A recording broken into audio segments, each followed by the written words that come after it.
ఈతకాయలు, తాటిపళ్ళు, తాటి కూడా కళ్ళు తీస్తారు కదా, నీరా అంటాము, తాటి బెల్లం చేస్తాం, తీస్తారు. సో అంతవరకు అవసరం లేదు మనకి ఫ్రూట్, ఎందుకంటే దీన్ని మనం పెట్టాం, తనంతర అది పెరుగుతుంది, మనం నీళ్లు పోయాం, మనం పట్టించుకోము, ఓన్లీ సూర్యుడు చెట్లు కూడా అవసరం లేదు, వాటిలంతా వచ్చేస్తాయి. ఇప్పుడు కొత్తగా నేర్చుకున్నారు అన్ని స్టైల్స్, అంటే నేను చెప్తున్నాను తాడి చెట్టు మనం పెట్టాం చెప్పాను కదా, ఓన్లీ పళ్ళు తిని బతకండి అంతే, మళ్ళీ కొత్త టెక్నాలజీ ఏమవుద్దు, పాతదే కానీ అవసరం లేదు మనకి. సో ఈత పళ్ళు ఏమవుతుందంటే పైన తొక్క పలచగా ఉంటుంది, గింజ ఎక్కువ ఉంటుంది, గుజ్జు తక్కువ ఉంటుంది. ఎప్పుడు కూడా గుజ్జు తక్కువ ఉన్నది గొప్పది, ఎంత తినేస్తే ఏమో సరిపోదు, ఇంత తింటే చాలు. కరెక్ట్గా లోపలికి పోషక విలువలు రావాలి, ఆశ పనికిరాదు, ఆశ కొంచెం పర్లేదు, అత్యాశ పనికిరాదు, ఆశ ఉండాలి కానీ అత్యాశ ఉండకూడదు. ఇప్పుడు అందరికీ అత్యాశే, అత్యాశ లేని మనిషి ఉన్నాడండి?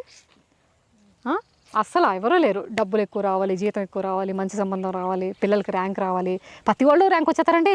స్కూల్లో 100 మంది ఉంటే 100 మందికి ర్యాంక్ వచ్చేద్దా? అయ్యో, ర్యాంక్ వచ్చినోడు ఎలా ఉంటాడు, తర్వాత ర్యాంక్ రానోళ్ళు ఎలా ఉంటారు?